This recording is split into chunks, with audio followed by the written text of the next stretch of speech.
Oui, c'est assez haut. Bonjour. Hein. Bonjour. Tenez-vous bien aux poignets là. Voilà. Bonjour. Bonjour. Voilà. Bienvenue dans la série engin moteur de la SNCF, c'est la 9300. Donc la BB 9300, donc c'est la toute première de la série. Elle a été fabriquée en 1967. Elle a été fabriquée et elle a été réformée il y a quelques jours. Donc il y a une semaine, 15 jours, elle tirait encore des trains du côté de Toulouse, des intercités, TER à 160 km/h. Donc maintenant elle a pris la place dans le musée. D'accord. Elle prend la place. Donc bon, elle a tiré des trains mythiques comme le Mistral. Et ensuite c'est la 6500 qui a pris la relève par rapport à celle-ci. Et bon voilà, elle a 46 ans, elle a parcouru plus de 8000 km. Donc je pense que c'est vrai quoi. Elle a droit à la retraite. Elle a droit à sa retraite bien méritée quoi. Elle a droit quoi. Donc bon, la présentation un petit peu du poste de conduite, vous avez la climatisation version années 70. Hein, très pratique. Le bouton d'arrêt d'urgence qui se trouve ici pour arrêter le train en cas de pépin imminent ou problème de matériel ou problème sur la voie. Donc sachant qu'une fois enfoncé un train comme ça met 1,3 km à s'arrêter, 1,2 km, 1,3 km à s'arrêter. Tout dépend de la masse qui est derrière. Ensuite on a un frein qu'on se sert pour arriver en gare, pour freiner qui est ici. Donc on serre, on tire et pour desserrer on pousse. Donc on a juste un petit manipulateur. Le cerclo, il ne sert pas à tourner les roues comme dans une voiture, il va plutôt nous servir à accélérer. Donc c'est plus un accélérateur, une pédale d'accélération. Donc quand on veut accélérer, on donne des à-coups sur la gauche, quand on veut décélérer, on donne des à-coups sur la droite, tout simplement. Marche avant, marche arrière qui se trouve ici. On a un système d'ici de chantage qu'on peut assimiler ça à une boîte de vitesse de voiture. Au lieu d'avoir des engrenages derrière, nous on a des espèces de résistances qui viennent s'emboîter dedans, qui viennent parallèle série parallèle pour alimenter le moteur en différentes tensions. Donc on passe, même principe, on met la première, on accélère, on passe la deuxième, on accélère, et ainsi de suite. C'est comme une voiture, seulement il n'y a pas d'embrayage. L'avertisseur sonore, chouchou qui se trouve ici. Ah, il marche plus? Ah non, il n'y a plus d'air. Ça fait 3 jours, il n'y a plus d'air. Le pantographe qui se trouve ici, donc ça nous sert à monter le pantographe pour pouvoir alimenter en courant la locomotive. Donc on peut monter l'avant, l'arrière ou les deux ensemble.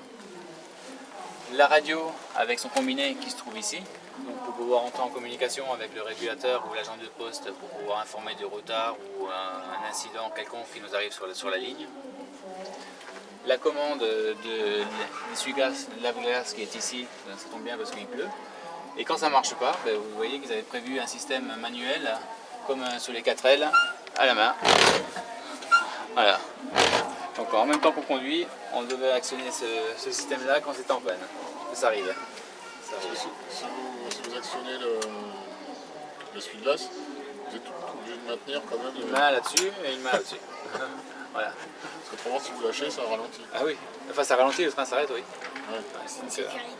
Et sécurité dessus, quoi. Donc tachymètre pour la vitesse qui se trouve ici. Donc bon, la locomotive est apte à rouler à 160 km/h, pas plus. Et en dessous, vous avez la bande enregistreuse, une espèce de boîte noire qui permet d'enregistrer la vitesse, l'état des signaux que le conducteur a franchi. Et ensuite, donc, vous avez le système de sécurité qui est la veille automatique.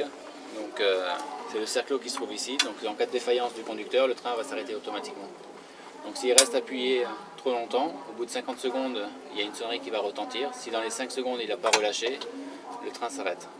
Et pareil, s'il relâche, pour X raison, il tombe par terre et il s'évanouit, il y a une sonnerie qui se met à retentir. 5 secondes après, le train s'arrête. Dans les deux sens. Donc il est constamment en train de jouer avec ça. Voilà.